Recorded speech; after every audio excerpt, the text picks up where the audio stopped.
We're back with another episode. We're back with another episode of Grit Says.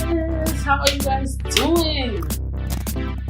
Whew, I'm alright. It's hot in here, but I'm alright for the most part. I'm doing good. As you can see, my scenery is different. I told you guys last week and the week before last week that I was moving and I moved. So this is a new scenery a little bit. It's kind of reminiscent of Grit Says Season 2. When I moved, I kept a lot of my stuff. Like, me and baby wasn't like, we bought a lot of stuff, but we didn't want to buy like too much new stuff, you know. It's like our first apartment, so yeah. These paintings, my dad painted them. You know, I'm gonna make sure some black art in my household. But these are inspired by some paintings I saw on Instagram, and I had to repaint them for me. So yeah, so that's that. So get used to this get up. You never know, I might switch it up. Probably won't. But yeah, how you guys doing? This week I am, like I said, a little exhausted, a little drained. But I'm here, and that's what matters. So yeah, I hope you guys are ready to chit chat. As you can see from the title, I am going to be speaking about being pregnant. And I felt like it was time, you know. A lot of people know I'm pregnant. I don't know if y'all know. I brought it up. I showed my stomach like on one of the episodes. I don't know if it was last week or the week before that, but yeah. So I am 26 weeks pregnant, which is considered 6 months pregnant. In 2 weeks, I'll be 7 months pregnant. So I'm like, damn, I'm almost at the finish line. Like, woo! It's a little crazy. Definitely. And being pregnant during COVID is crazy. A lot of people think, you know, especially women who have had kids, think it would be easy because you get to sit on your ass all day. But for me, I think I wouldn't say it's harder. I think being pregnant is not the easiest thing in general, but it's not as easy as people may assume it would be. You gotta remember, in general, it's not easy being home all day. It's people who not pregnant, just regular ass day people who at home losing their job, stuck in the house, and they're fucking losing their mind. So imagine being pregnant and being stuck in the house. And I mean, I ain't trying to be funny, but you can't even drink, you can't get lit, none of that during COVID. I mean, like, some of y'all COVID people, y'all get to have y'all little whatever y'all into, y'all get to drink and stuff. Like, I can't drink, I just gotta be alone with my thoughts. And it's, you know, it could be hard sometimes, you know, just being pregnant during COVID. So that was one of the things for me.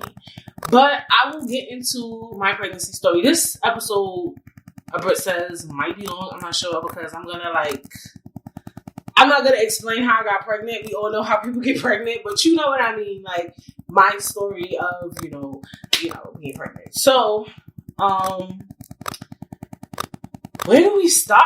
Where the fuck do we start with this pregnancy stuff? So, okay, as you guys know, I got engaged at the end of the year, end of 2019, or whatever, New Year's Eve specifically. And funny enough, after I got engaged, I was having baby fever. Like, no exaggeration. Like, I thought baby fever was like a joke, but it's an actual real thing.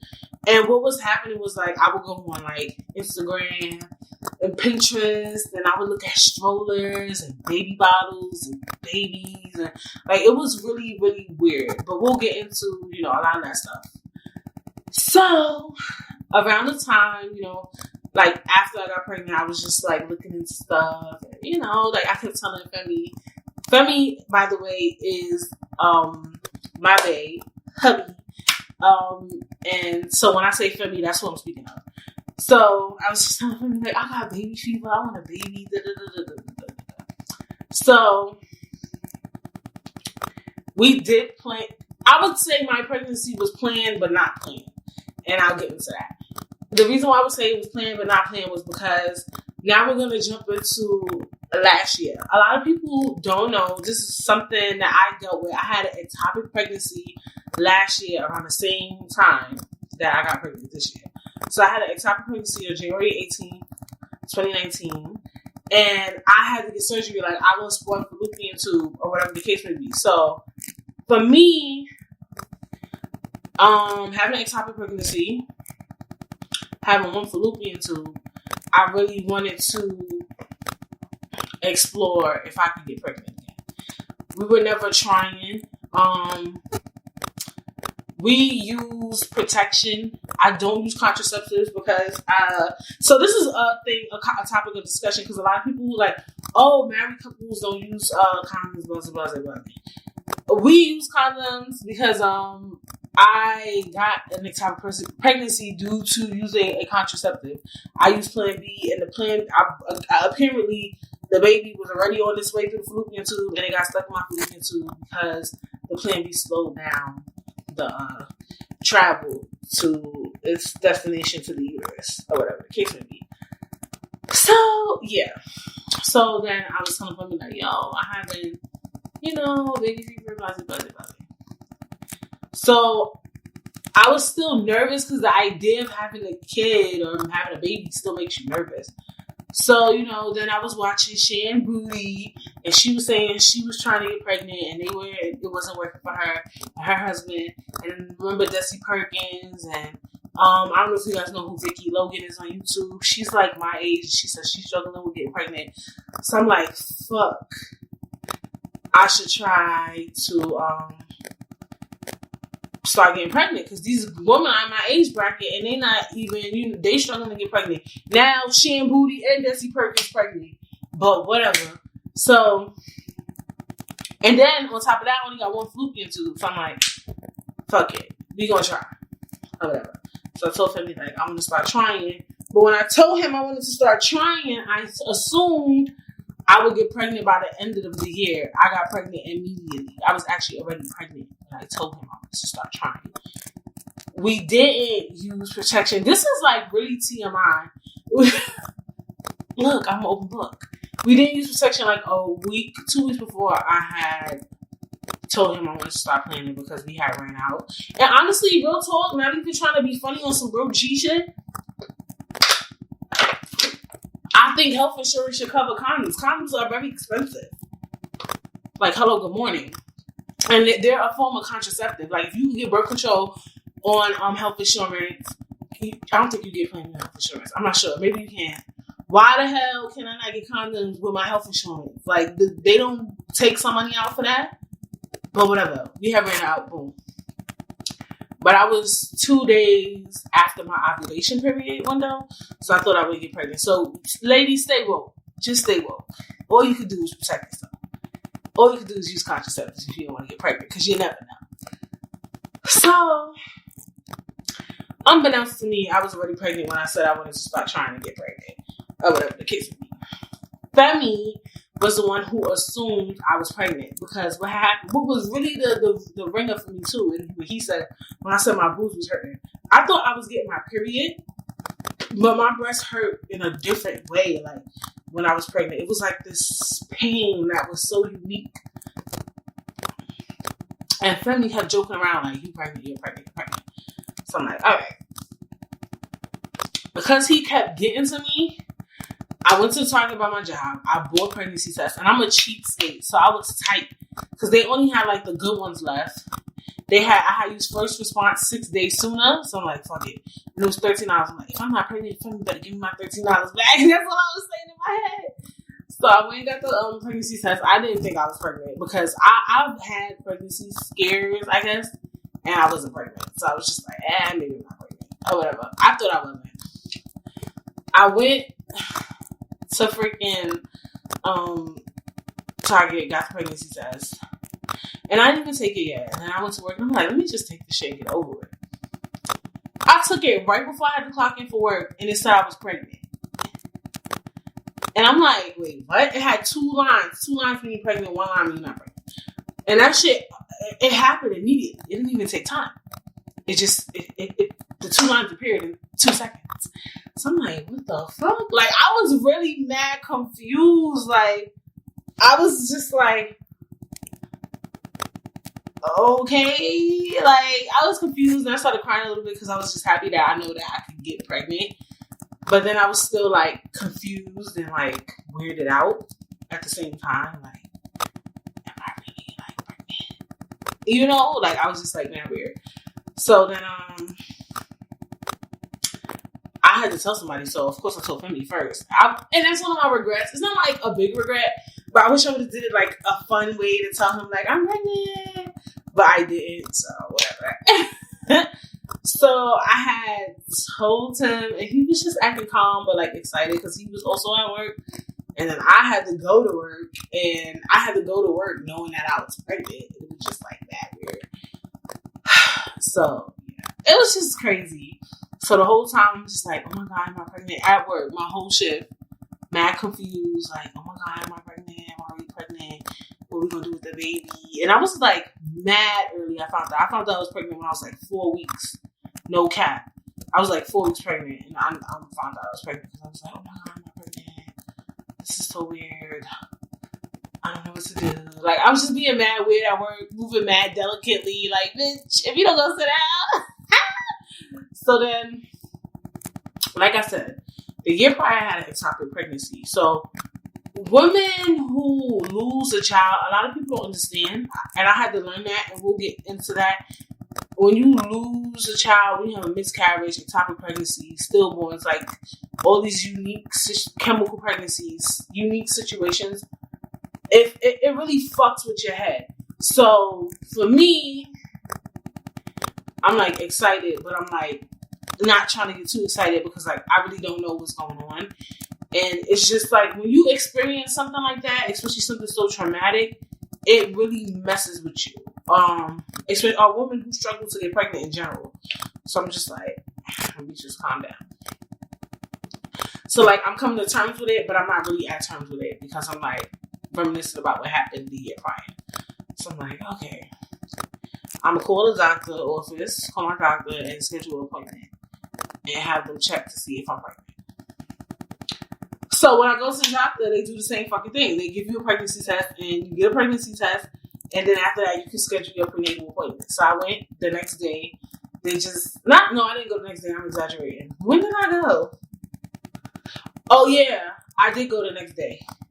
And all they did was like, all we're gonna do is give you a pregnancy test, and if you say you're pregnant, then you can schedule your prenatal appointment. That is protocol. So I'm like, copy. The thing said I'm pregnant. The pregnancy test they gave me. So it's just like, you're pregnant. And then the got me tell like, you keeping it? I'm like, yeah, keep it. Boom. So I'm still not fully at terms with this pregnancy because, like I said, when you go through something like that, you're not fully there. I took like 4 pregnancy tests at this point, and it kept saying I was pregnant, but I still was just like, I don't really know. You know what I'm saying? So after that, I had a prenatal appointment in 2 weeks after that. When I got to the doctor's office, they said, like, okay, you're pregnant, boom, boom, boom. And I told them I had an ectopic pregnancy last year. So once the doctor found out I had ectopic pregnancy last year, and I was around the same amount of weeks, she was like, oh my God, we got to get you to the sonographer. You got to get a sonographer. Because they wanted to make sure the baby was in the right place. Meaning it wasn't my fallopian tube, it wasn't in my uterus. So I got to see the little circle. It was a little circle, y'all. The baby was a little circle. So I got to see the little circle in my belly. And I'm like, okay. And he was like, yeah, your baby's in your uterus. Your baby's fine. I was just like, okay. Like, I'm still, like, not at terms with being pregnant because of my past, you know, because of what had happened. I'm just like, I'm pregnant. I don't know. I don't really get it. Like, the baby is just a little circle. It's an embryo. Like, a circle. So I'm like, all right, I'm pregnant. Now I'm just, like, anxious and I'm full of anxiety. So, for me, when people ask me, you know, what's the hardest thing about being pregnant? Is it easy? And I'm just like, for me, the anxiety is the hardest thing. At the time, you know, it took me 20 weeks to my anatomy scan to really come to terms with being pregnant. I'm not gonna exaggerate because I was just like, you don't know what's going on in your belly when you're pregnant. That's number one. So for people, like I said, if you ever go through the loss of a child or something, or pregnancy, you're constantly on edge. Like, so for me, because I don't know what's going on in my belly. Like, I can't really know until the baby starts moving. Like, the baby moves now, but prior to that, I never knew what was going on in my belly. So I was just like, every day is like and you don't get your first sonogram until you're 13 weeks. So I'm 6 weeks pregnant. I gotta wait 6, 7, 8, 9, 10, 11, 12, 7 weeks to see my baby, if my baby is still in my belly. Like it was just the anxiety. Then what happened, y'all? So I found out I was pregnant. Right? The timeline. In February. What happened a month later? COVID. So they're like, boom, y'all gotta stay home, work. And around my last day at work was March 13th.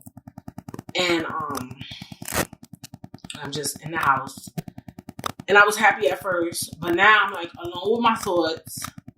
And I'm just like, oh my God, is my baby okay? I'm not really having that much symptoms in my first trimester. My first trimester was very easy for me, I think, because I was so busy, because I was constantly up. So I'm really like confused. Like, am I pregnant? Is the baby fine? Like even when I talk about it, I get anxiety. Like, it was just crazy. Like, the whole time, just like those whole first weeks, that whole first trimester was just so much stress for me. Like, nobody never knew, but it was just so stressful. Like, just not the idea of not knowing what was going on inside of my belly. Like, it really bothered me.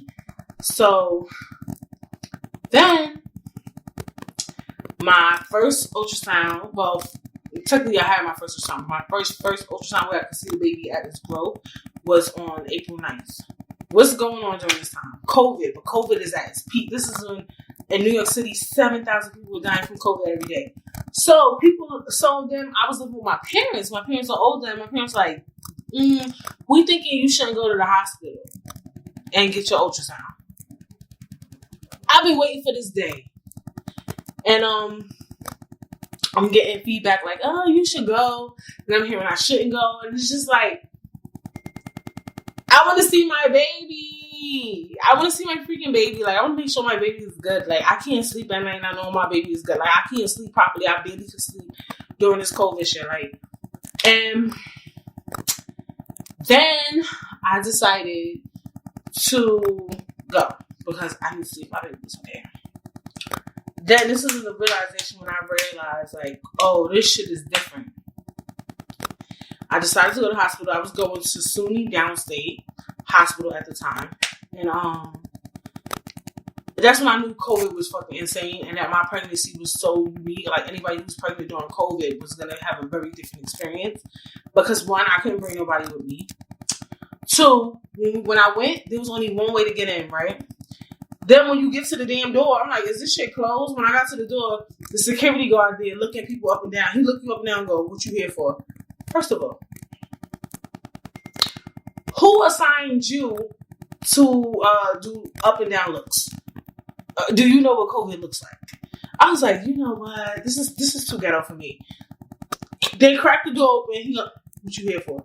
I'm like, ultrasound, pregnant, gang. He's like, all right. I'm like, what type of shit they got going on in here? Then you get in the door. They're like, back up. Y'all can't be close to each other. They doing temperature checks. And now all of this sounds normal now because this has been going on for so long. But prior, like in April, the shit was so weird because this is not normal. This is not normal behavior. So at the time, it was weird. Now I've been going to the doctor so much. To me, getting a temperature check is normal. But all of this was like, what the is this? They checked my temperature. And then they said, you could go. You walk, you can only be the only one in the elevator. It was crazy. Like, it was the weirdest thing ever. The only good thing was people was doing their job. Because prior to COVID, I would be in the doctor's office 6 hours, 8 hours. I'd be in there all day. Like, my hospital was crazy. Like, you would be in there all day just to see a damn doctor. So, I went. They were doing the ultrasounds. They had us in and out. Like, they was on their job. I went and I saw the baby, and At the time, I didn't know he was he, but now I know he's he. He was just moving and grooving. I'm just like, oh my God, look at my baby is good. And she was like, the baby's fine. So I was just excited to know, like, wow, it was dope to see, like, my baby had grew so much, you know, from it being a little circle to a big baby. So it was just like kind of cool or whatever, but I still was having anxiety. I don't know why, because they said once you hit 13 weeks you can have a miscarriage, but like I said, when you experience something like that, it is very, very traumatic. And I had to understand, a lot of people don't really understand how terrible those type of situations are. And I never even knew, because I had a cousin who actually had a stillborn. And you could tell she was so hurt by it. And I remember me, I'm a different breed. So even though I really, at the time, truthfully, I couldn't understand why she was so hurt by it, because she never got to see the baby. Like, well, she did get to see the baby, but I didn't get it. Like, I felt like it was a baby. She didn't have a bond, or, you know, like, I felt like it was just weird that she had such an attachment at the time, because I didn't get it. I didn't experience it. So at the time, I never understood what she felt like. Like, I always felt like, wow, she's really, like, bugging out. Like, she would talk about her baby by its name when she was going to give it.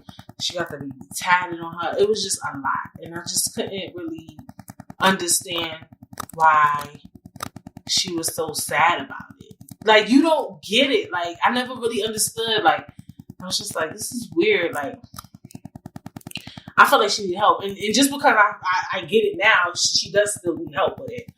I felt like I didn't understand. I really didn't. So up until I had that ectopic pregnancy, I understood. The baby is in my business, just kicking me.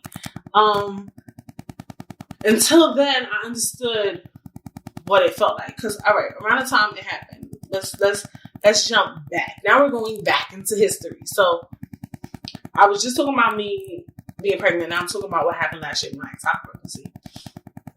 So January 2019. I feel like that happened in 2018. No, it happened in 2019 because it was January. Anyway, I got pregnant by Femi. Actually, me and Femi was only dating for like 6 months. So, and the thing about it was that I got pregnant with him, and we had when I found out I was pregnant, we had an argument 2 weeks before, so we wasn't really talking. So it was just like really weird. I don't even remember what the argument was about. It was about something stupid. But anyway, I was pregnant and I didn't know again. But no, this time, this is ridiculous. Let me tell y'all, because obviously I didn't know I was pregnant because I took a Plan B and I took it within 24 hours. So this is really a cautionary tale. I took it maybe within 16 hours, if that. I still went to work and then I bought the Plan B after work, or whatever the case may be. And I took it because me and Kim was only dating 6 months. I don't know, like it just didn't make sense, you know, for me at the time. Then about 2 weeks or a week later, I was bleeding, but I thought it was because of the Plan B. But that's actually a sign of ectopic pregnancy too, or a miscarriage or something. It made me nervous, but I still didn't think nothing of it because I took a Plan B. Then about 2 more weeks later, I woke up to get ready for work. And when I stood up to walk to the bathroom, I literally could not walk. Like, I'm not exaggerating. Like, when I would walk, I would feel a cramp. But it was so painful that I couldn't move. So I'm like, what the fuck is going on? I'm like, oh boy, here we go with this nonsense. I thought I was just having a reaction to dairy or something. Like, I didn't know why, but it was just like weird. Like, it was just crazy. So I was like, okay, boom, no problem. So I was just having a reaction to the dairy, to the milk. I thought that's what was happening. but I couldn't walk. And then I was living with my parents at the time, so I'm like, I didn't want to scare them. So then I kept walking even though I couldn't walk. Because that's the type of person, I'm fucking insane. So I kind of walked back to my room. And I'm like, Brittany, calm down, you know, like trying to calm myself down. Because it was happening on and off.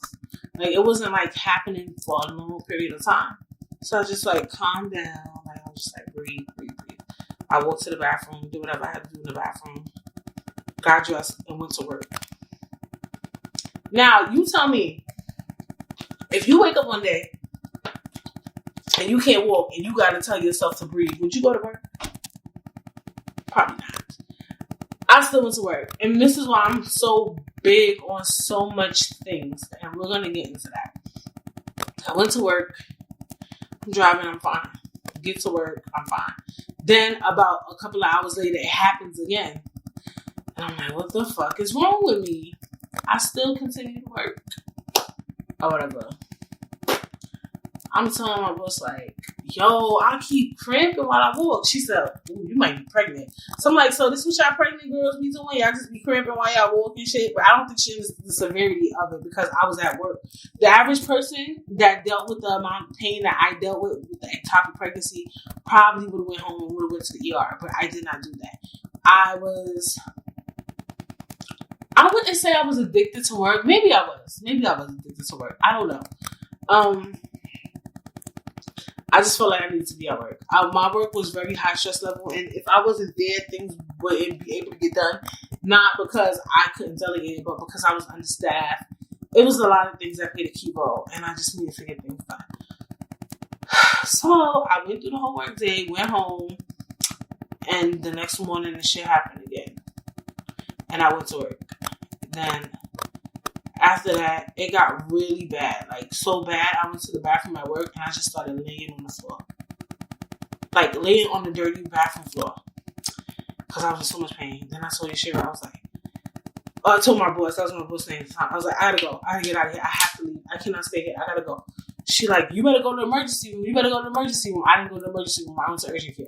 Let me tell you why I went to urgent care. Because once again, I'm a cheapskate. And they said that urgent care is $25 with my health insurance that I had at the time. And emergency room was $250. My stupid ass. I'm going to hit up urgent care. Go to urgent care. Urgent care tells me, you're pregnant. Mad excited. I start crying off the rip. Mad big. 27. And then I went to urgent care like in this white neighborhood because I used to work around Long Island. And the white ladies just look like, she was like, how old are you? I just started crying because I just like, how did I get pregnant? So I'm like, fuck. And I told you, me and family was like in a weird space. It was only dating for 6 months. Like, I was just like, what the fuck, Brittany? And I remember oh my God, I was so sad. I just sat in my car like, oh my God, I'm pregnant. I'm in fucking pain. Like, what the fuck is actually happening? Oh my God. I'm just like thinking in my head, what the fuck I'm gonna do? And I ain't gonna front. I thought about not keeping the baby. I was going to have an abortion. So, I'm like, I don't know what to do at this point. Like, I don't know what to tell. I don't know what to say. I didn't even tell Femi immediately that I was, let me make sure I focus. I didn't even tell Femi immediately that I was pregnant. I told him like later on that night. And he thought I was crazy because we wasn't talking for 2 weeks and we had like a big argument. He literally thought I was crazy. And because he gave me money he helped me get the Plan B. I was like, let's get the Plan B because it's shit is $50. So he like, didn't I give you money to the Plan B? How you pregnant? So he thought I was crazy. Like, this girl arguing with me. Now she's pregnant. She asked me to give her money for Plan B. She's psycho. Like, this girl's literally psycho. Like, I would think I was crazy too. I'm not gonna hold you. Like, I can't remember what we had an argument about. It was something stupid. And back then, like, on my single wave, like, anybody who know me personally, like, I'll cut you off for anything. Like, clip, snap. Like, I'll cut you the fuck off. Clean. Next day, I had to go to my doctor. I had to do a work in. They like, so you took a pregnancy test, you're pregnant. I'm like, yeah, they said I'm pregnant, but I don't think I'm pregnant. That's mad weird, blah, blah, blah, blah. Everybody thinks I'm crazy. Like, Like, I took Plan B. They're like, Plan B ain't 100%. That's all these doctors' favorite line. And they're right. They're correct. So I'm like, all right. Can y'all do like an ultrasound? Something. They're like, if you're pregnant, the first thing we're going to do is make you take a pregnancy test. This is protocol. And then we're going to sign you up for your prenatal appointments 2 weeks after. So I'm like, but I'm like, yo, something ain't right. I can't walk. They're like, all these doctors looking at me like, girl, you're pregnant. I'm like, fuck. I'm like, is there a hospital nearby? And this day was supposed to be this big freaking thunderstorm. Oh my God. I'm like, is there a hospital nearby? It took me so long to find parking by my doctor's office that I walked when I couldn't even walk barely to the hospital, the nearest emergency room. She was like, yeah, it's a hospital up the block. So she thinks I'm pregnant. So she's looking at me crazy like, it's not real bad outside. Please be careful. Like, if you're going to walk there. She's like, be careful, or whatever. And she looking at me strange. Like, oh, this girl thinks something that's wrong with her. But either way, it wouldn't be nothing for them for the doctor's office to do for me either way. They don't do ultrasounds there. It's just a regular doctor's office. This is like a pediatrician, OBGYN. I walk to the emergency room. It's 8 o'clock in the morning, so I'm the only one there. They take my blood work. They like, you pregnant. This is all day. I'm pregnant. The pregnant lady. Like, the pregnant lady who thinks she's not pregnant. Like, the crazy bitch in the fucking hospital. But the hospital, though, was kind of privy. You know, hospitals know a lot of things. So they took me seriously, though. Even though they kept saying I was pregnant. But I think because I kept saying I couldn't walk, like, when I would walk, it would hurt. But I kept walking. People thought, like, she probably could walk, but she thinks she can't walk type shit. But I really was fucked up. I have a very high tolerance for pain. All day I'm just in there, and then I'm just like nervous, you know. And now they send me to labor and delivery. I guess they sent me there because that's where they could do like quick ultrasounds and stuff like that. And when I'm in labor and delivery, I see all these pregnant women, all these pregnant people, and I'm like, now coming to terms with the fact that I'm pregnant. And I'm like, you know what, Brittany, even though you're pregnant, you're 27, you could do it. If Femi don't want to be there, because at the time I was like, whatever, he mad at me, he think I'm crazy. You could do it on your own. You got your family to support you. You could do this. And the other thing that was big and heavy on my heart was Britt Says the Podcast. Because I had planned that I was going to start a podcast in 2019. This was all pre-planned. And I was supposed to start filming on January 28th. And it was January 18th that day. And I just felt like this was a setback for me having a baby. And I was like, well, I could just be pregnant, period, like I am now. And I could do the podcast or whatever the case may be. And fine. Like, and you know who I was actually inspired by? Cardi B. I felt like Cardi B was at her peak, and I felt like at the time I thought it was a dumb decision for her to be pregnant, and during such a time where she was so big, but she dropped Invasion of Privacy, and her album was big, and she was big. So I was like, fuck it, I could be pregnant. I have this baby. I'm going to keep my baby, or whatever the case may be. So I had came to terms with being pregnant at this time, and now I'm starting to envision myself with a baby and a podcast. And, like, I had got attached within hours to this child. And I was just like, you know, I'm gonna keep my baby. I don't care. Or whatever the case may be. And that was it. And I just felt like I was too fucking big to be having an abortion. Like, I'm like 85 years old. So I was like, I keep my baby. I don't need no fucking man. I'll be taking my fucking child. If indeed, because I didn't know for sure what Femi's head was at the time. I just felt like he was angry. But so hours and hours is going by. Hours and hours and hours and hours and hours. Then they give me ultrasound. And he looking. And he like, I'm gonna send you to the ultrasound area, like where they do ultrasound OD. And then see. So when he did that, I was like kind of weird because I'm like, how you gonna see the fucking baby? Or whatever. And now I'm getting nervous. Then I go upstairs and I do the ultrasound with the real ultrasound people, and they ain't saying nothing to me. So I'm like, this shit ain't going well. I go upstairs, and a doctor comes to me. He's like, Brittany Lingard? I'm like, what up? He put me in the office. He like, your baby is in your fallopian tube. You have to get that fallopian tube out your body today. Today? Like, can you imagine waking up in the morning and then you gotta get surgery that day without unbeknownst to you? And it's something big. Like, they gotta go inside my stomach and take out a freaking fallopian tube. Are you insane? And I'm just like, and he was like, I know, I'm so sorry this had to happen to you, but you gotta get rid of that. You have to do it today. Like, there was like, your HCG levels are extremely high. You have to get rid of your fallopian tube today. You're far along in your pregnancy. I was like, I can't take the pill because there's 2 ways to get rid of ectopic pregnancy. They was like, it's too high. You have to get rid of it. I'm like, oh my fucking God, yo. Like, what? He's like, yeah, you have to do it. You have to do it today. And I'm just like, and he like, you got to do it, Brittany Lingard. He kept saying my full name because it was mad other Britneys there, so I get why he kept saying my full name. I'm just like, I can't do this. Like, I don't know what to say. Like, so can I go home? Can I get like advice? Like, he was like, you cannot go home.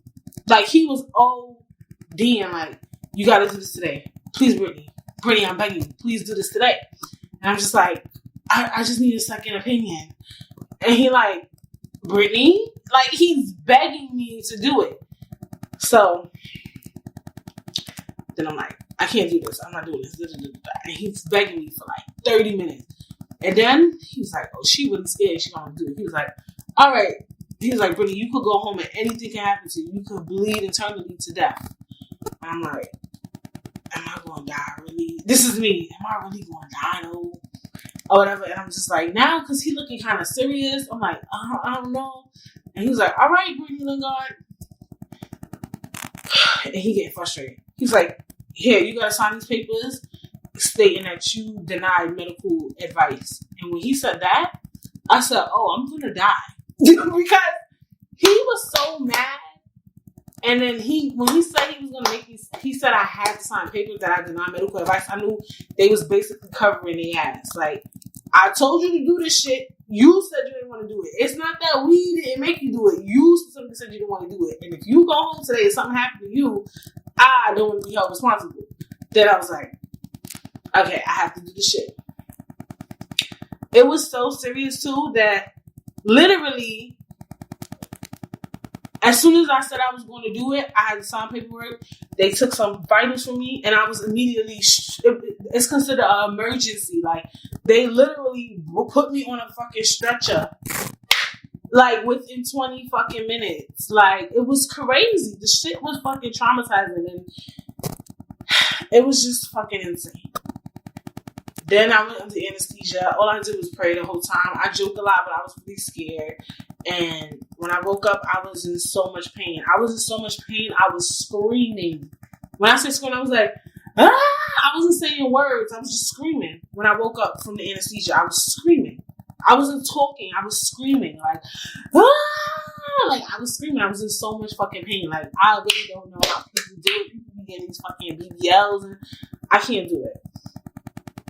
Then I'm in pain. It's 3 o'clock in the morning. Mind you, remember I said I was up since 8 in the morning. Didn't eat nothing. I didn't eat. I didn't bring that up. Then when I told the doctor I didn't eat all day, he said, oh, that's perfect. 3 in the morning, I'm just like, what the fuck, yo?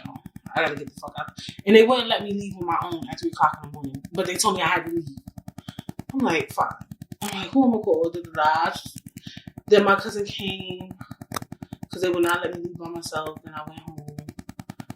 And I was just like, oh shit, like this shit happened.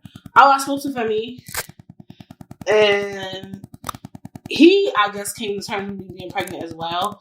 But then when I told him that it was ectopic and the baby wasn't, gonna survive, then you could hear the change in his voice. And he was just like, it was just weird. It's just like a weird situation. It's very sad. After that, funny story. Sorry, I'm back in Brooklyn. If you hear that noise, the sirens.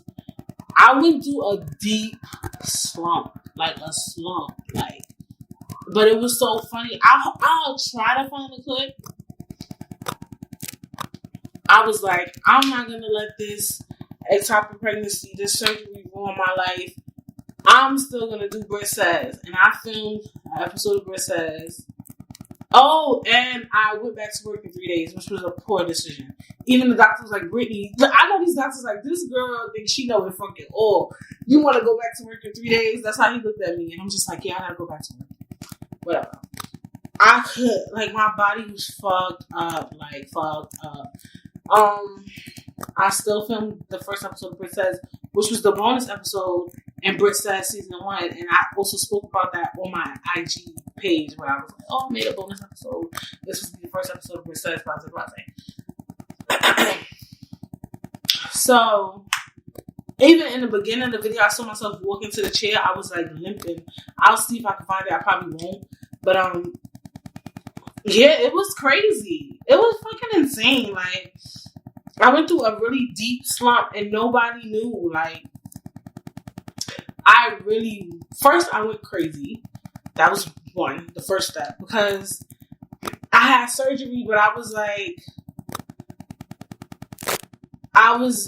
going through this phase where I didn't know what happened to me. Like, I felt like I didn't know what happened because I couldn't see what happened, because I was sleeping, because it happened inside my stomach. So I'm like, what if they didn't take out my fallopian tube? What if they took both of them? How am I supposed to know what's going on in my stomach? I started going loopy, and I called the hospital. And I'll never forget, I called the hospital, and the operator was so nice to me. She was like, well, they said you only got your right fallopian tube taken out. You should be fine. Don't worry. You can go to the doctor if you want. Like, she was being calm. Like, she could tell, like, I was loopy. Like, I was losing my shit. Oh, and they put me on fucking Motrin. They didn't even give me no Vicodin. No, what's the other one? Codeine. So I was in pain. Whatever. So I'm like losing it. Like, I'm imagining that other things happened to me that probably didn't happen to me. So I went from going crazy to calming down. Then I filmed Britt Says. And then I was like, Brittany, calm down. Your main focus is the hill. So I'm going to work limping, stomach fucked up. Nobody gives a fuck. I'm still doing my job, lifting men, bugging the fuck out clean, like, fucked up, just working, bitch.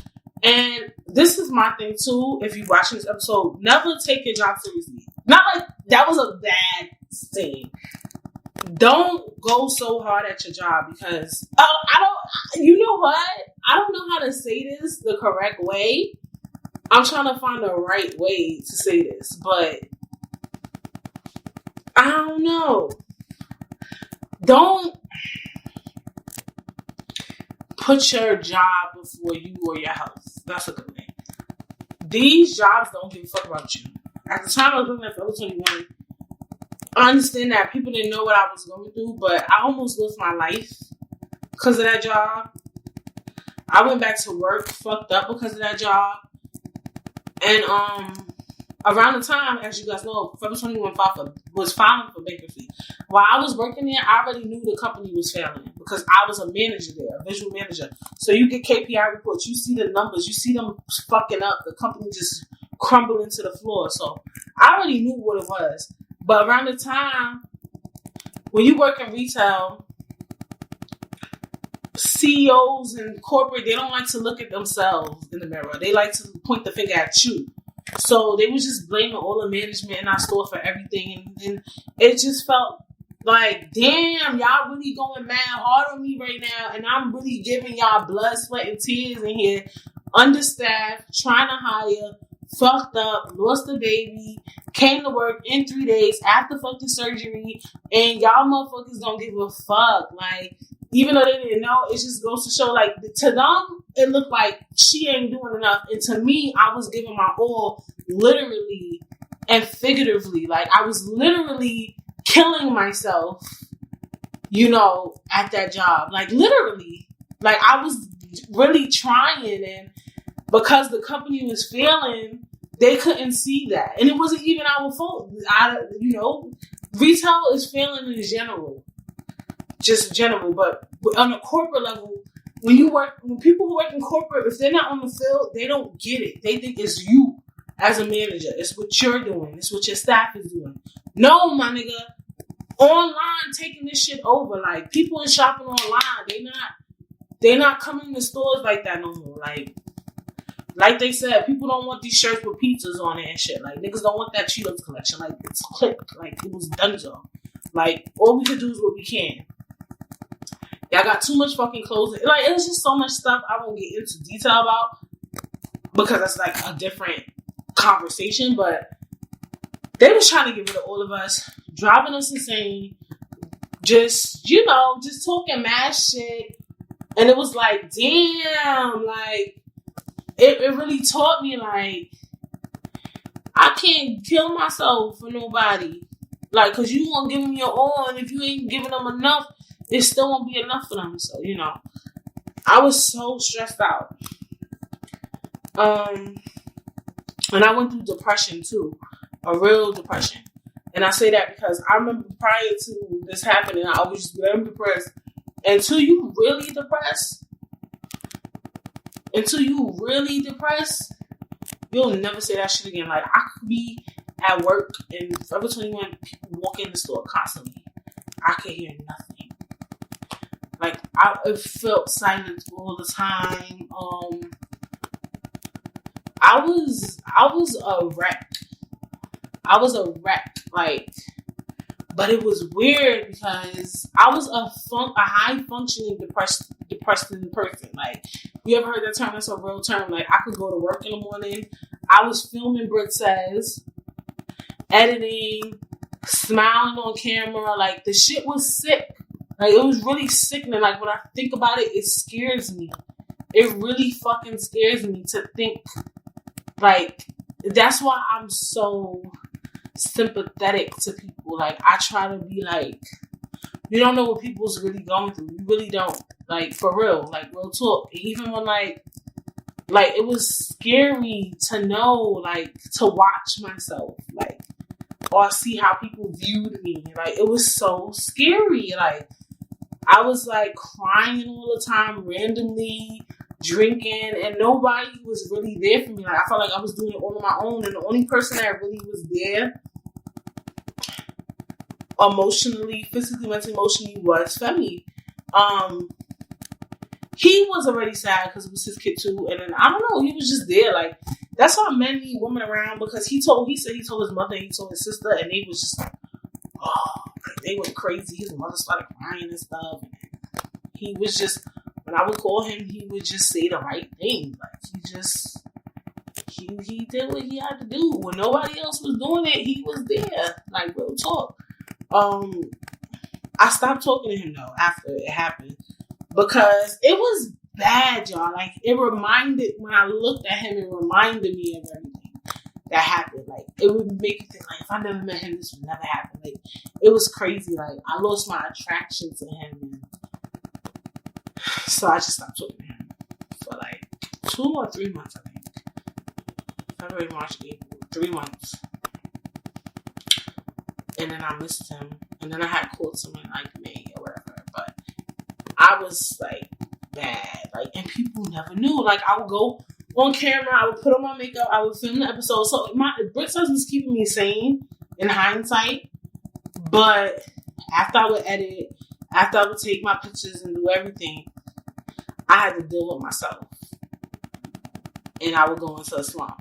So it was like, Brit Says was like in some way saving my life. But, at the same time, it wasn't. It was something I had to do every week. And I had to focus on and, like, figure out how I was going to do it. And I had to teach myself things because I didn't know how to really make a podcast. It was something new for me. And so it kept me so busy. But I was still fucked up in the head. And I'll be open, like, this is serious. I even became suicidal at one point because I felt like, one, because of what had happened, I couldn't have a kid again, even though, statistically speaking, 85% of people who have ectopic pregnancy get pregnant again. I felt like I lost, I felt like I lost Femi, and I was already having bad dating experience. So I was like, I'm never going to find love. I was still living with my parents at the time. I felt like I was never going to like move out my parents' house. I hated my job. So I'm like, I still don't have a career. Like, it was just like all the 4 things that people find important, I couldn't get right. And I just felt like I can't have kids. I can't find a man. I can't get a good job. I can't move out my parents' house. What the fuck am I here for? Like, I feel like this shit is pointless. This shit is fucking hopeless. Like, what am I doing? Like, what is the fucking point of all of this life shit? Like, what am I doing here? Like, what am I doing? Like, what's the point? What is the fucking point of me actually being here? Or whatever the case may be. So, I thought about it. Like, real talk. And I'm just like, well, how I'm gonna do this shit? Because I'm real, like, pussy when it comes to stuff like that. But I really thought about it. Like, dead ass. Like, I was just like, this shit is pointless at this point. Like, what the fuck am I actually even doing right now? Like, what am I doing? What am I doing here? Like, what is my purpose on earth, you know? I don't know what saved me. What kept me here? I think it could have been the podcast, because around the time, all right, from January to February, I was focused on healing, so I wanted my body to heal, and I was filming Rich Says or whatever. Then I healed by the beginning of March, so my body was fine. Then I was focused on getting my period again, because I'm like, if I get my period again, why is my period not here? I can't get pregnant again if I don't get my period. Then my period came. Then once all the stuff that I was worried about finished, that's when I started getting depressed, because I started thinking about everything. Because I was so focused on healing that I wasn't thinking about everything else. Then April 8th came, when the podcast came out, and I got good feedback, and it was just like exciting, and I took the pictures, and I was like, whatever. But I was still like kind of in the slump. And all through all of this, I don't know if y'all been here since season 1. I was on fucking Instagram, Snapchat. Like, this is when I was really good at social media. Coming to think about social media for my last week's episode, I was really good at social media around this time. Like, I would go on the Instagram and be like, it's Monday. You already know, Brit says episode 2 is up. Go watch. Blah, blah, blah. Like, I was the most. Like, you would never fucking know. And this is why I'm so big on mental health. And even when people commit suicide and the family's like, he never or she never shows signs. I just saw them last week. They were fine. I just looked. It really be like that. Like, dead ass, you really don't know what people be really going through. Like, this shit is not even a joke. Like, motherfuckers be dead ass going to work, doing regular shit, and really be fucked up in the head. That was big sign, big fact to me. Like, really playing online, playing on the internet, smiling, ha ha ha, kiki. Like, shit is not funny. Like, but then when the phone was down, when the camera closed, when the lights turn off, psychopaths. Like, real talk. Like, it's scary. Then in May, I started talking back to Femi. I called him. He answered immediately. And he was just open ears, open arms. And he really stuck by me, because when I came back, I still didn't come back in full effect. Like, I still wasn't fully attracted to him because of everything. It wasn't just him. It was just like, it was bad. Like, when he would kiss me, I would get cringy. And it wasn't because of him. And he stuck by me. A lot of men won't stick by you. You don't want to sleep with them. You don't want to kiss them. You don't want to hug them. And he just kept trying with me. And it was also a combination of work. And he just kept sticking by me. Like, he stood by me when I was really at my worst. Like, real talk. Like, he really stood there. Like, believed, like, we was going to be alright. And we did end up alright. Then I had left my job. Well, yeah, I had left. And as soon as I left my job, too, that's why I found work is key. I snapped back into reality, too. So that also saved my life leaving work. But let me step back too. Prior to me leaving my job, I had went on stress leave for 2 weeks, because I was really stressed out. Like, Forever 21 was on this kick where they was, every day they was trying to change stuff. They were trying to do stuff. And they had wanted me to do something. I'm like, this shit is unrealistic. I'm not going to be able to get it done. So I had to find a way to get the fuck out of there. Like, to get the fuck out of that situation. That was really what it was. And I used my ectopic pregnancy to my advantage. But in hindsight, I really needed that break. Because when I went to my doctor and I was like, I need to leave work. I need stress leave. I need a doctor to sign up for stress leave. I had ectopic pregnancy at the top of the year and I'm dealing with PTSD. But when I said it, I was like breaking down when I was saying it. I'm like, oh, bitch, you're really crazy. Like, you really need help. So I went to the doctor. They got me an appointment at 12. She spoke to me. She was like, you get your stress leave, but you have to get therapy. She required me to get therapy. So I went to therapy, took my stress leave, and I only went to 2 sessions. I've been to therapy before, though. I don't remember what year. It was like 2015, I want to say, for 3 years. I went to therapy, and the therapy helped, even though it was only 2 sessions I went to. And, you know, it gave me insight. 1, it showed me that I was deeply in love with Femi. 1. 2, it showed me also that not everybody's going to understand what I've been through, and I have to come to terms with that. And that was helpful, knowing that not everybody's going to understand my situation. You know what I'm saying? Like, I have to come to terms with that. That's also part of the process of healing, is that you might be alone in this shit. She wanted me to go to like a thing with other people who've been through loss of kids, but I wasn't interested in that. But when she told me, I was like, you know, that is important to understand. That people not going to understand me or what I've been through. They don't.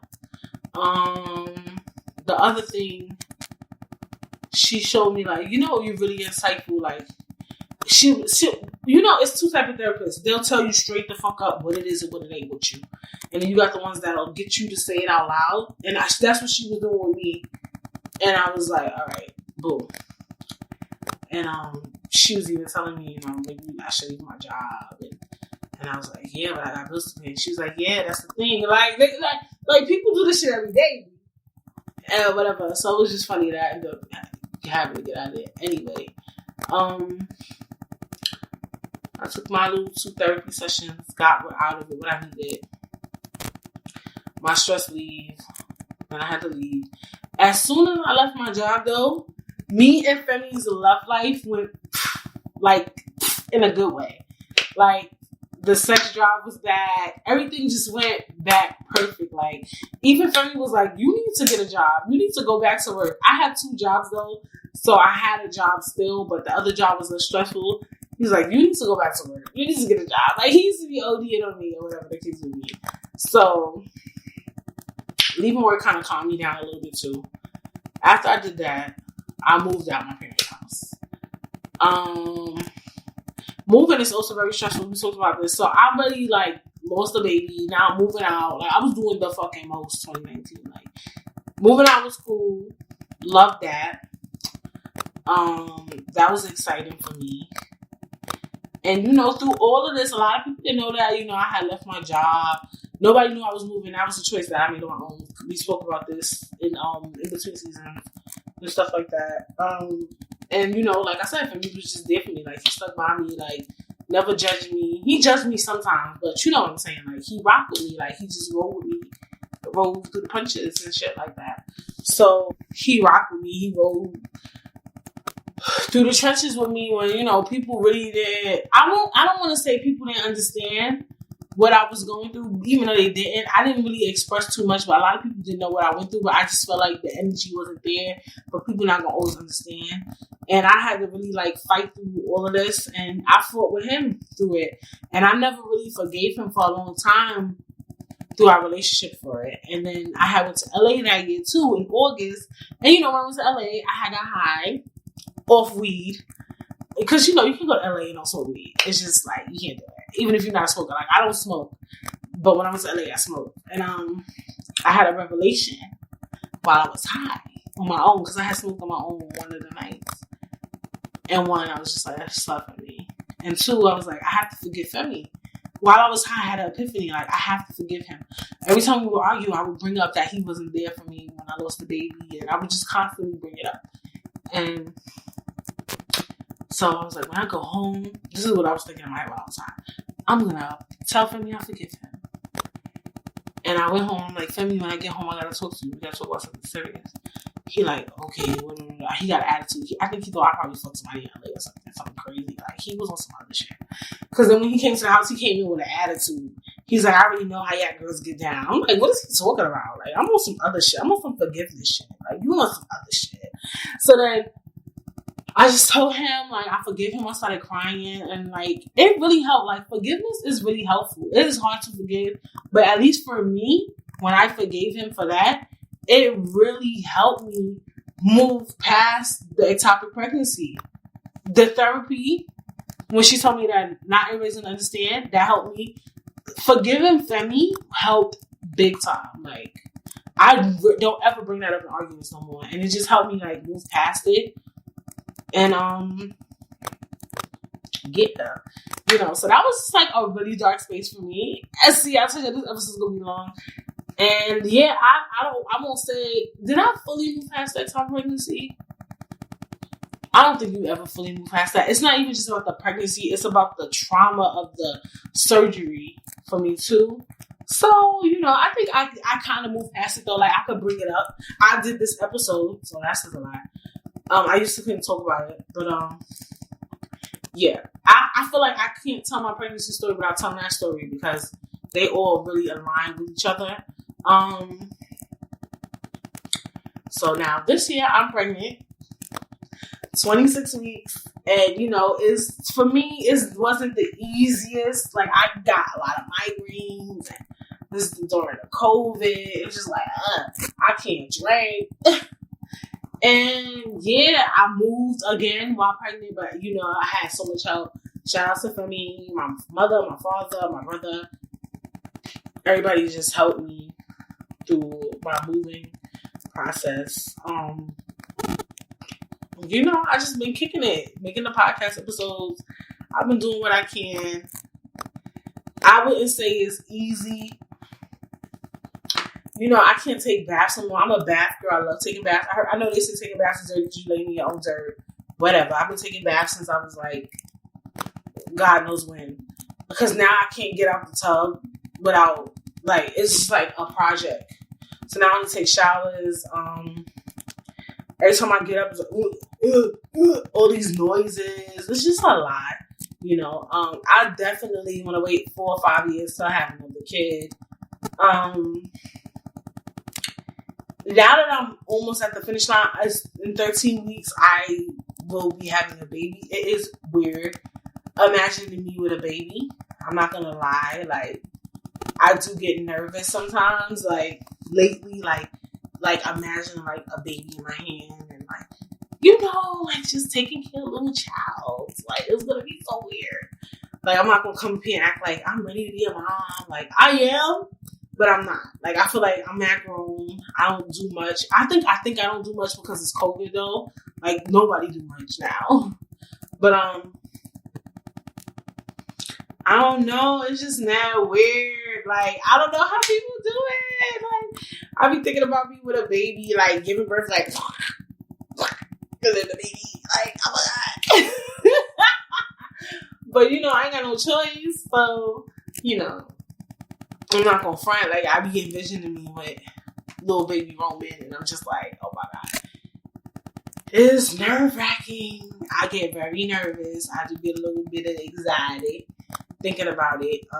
I'm not gonna come up here and pretend like I don't. Especially because even though I wanted a kid, it's still like I'm about to have a kid, but I see people do it every day, so I'm just like, okay, everything's gonna be fine. Like, I could do this. Like, me and Febby gonna rock it out. Like, it's just weird. Like, you gotta think about work and just daycare and just people watching him and it's like, oh my God. Like, so yeah, I do get nervous at the idea of being pregnant.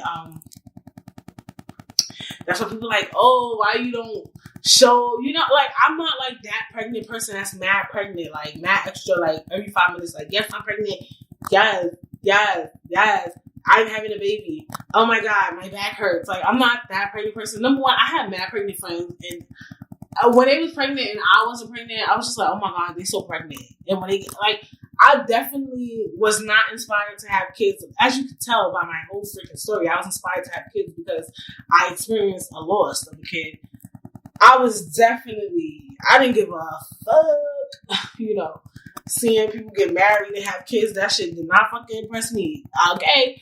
I already knew what it was having kids. So I was definitely didn't feel inspired to have a kid because I saw my friends with kids. I was definitely not one of those.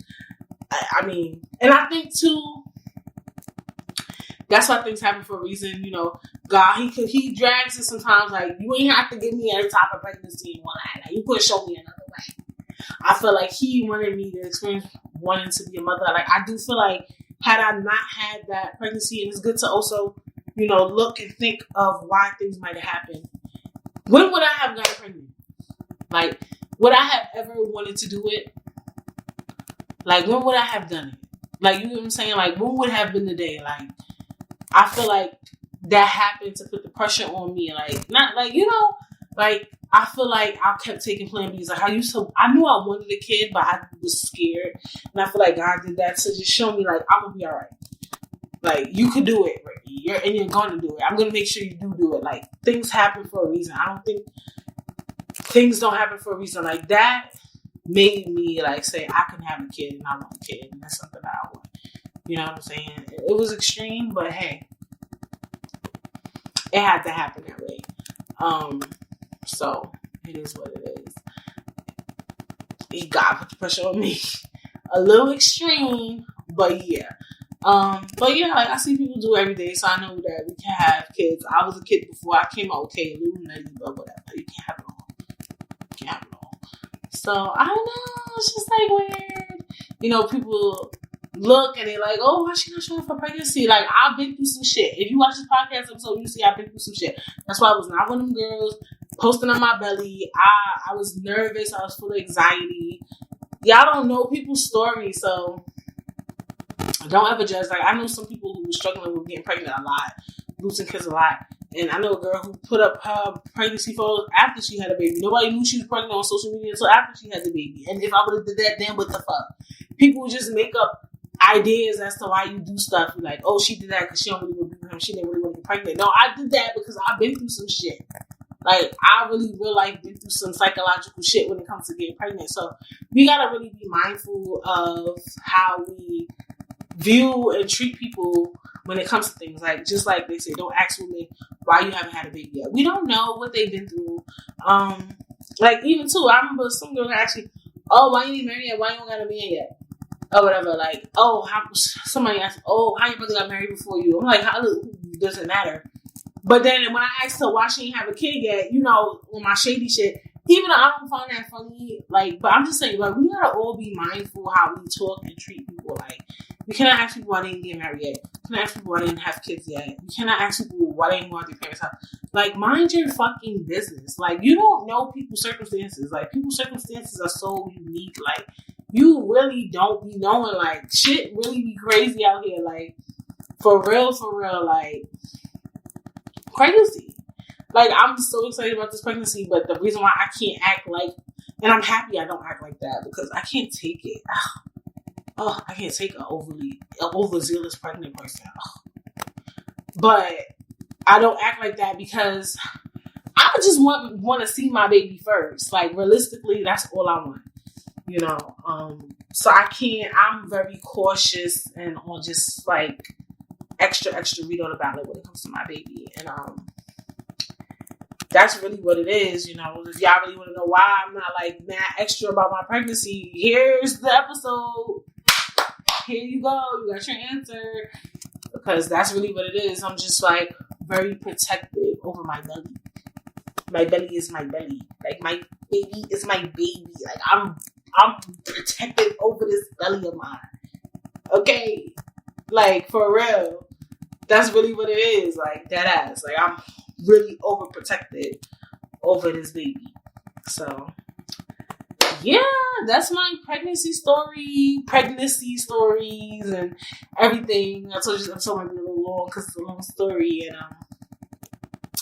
I hope it was good. It was insightful. You know, this is like kind of like a story time / I don't know, type podcast. But I feel like it was important to come here and just like talk about it or whatever the case may be, just to get that episode out the way. And then maybe I'll talk about being a mother, not anytime soon, maybe in a year or so, because obviously I can't be a mother for a week and then talk about being a mother. Like, come on. But yeah, I feel like it was important because I'm not pregnant and I'm just like not talking about being pregnant. It's just like kind of weird. So yeah, I will see you boys when next week. See you guys later.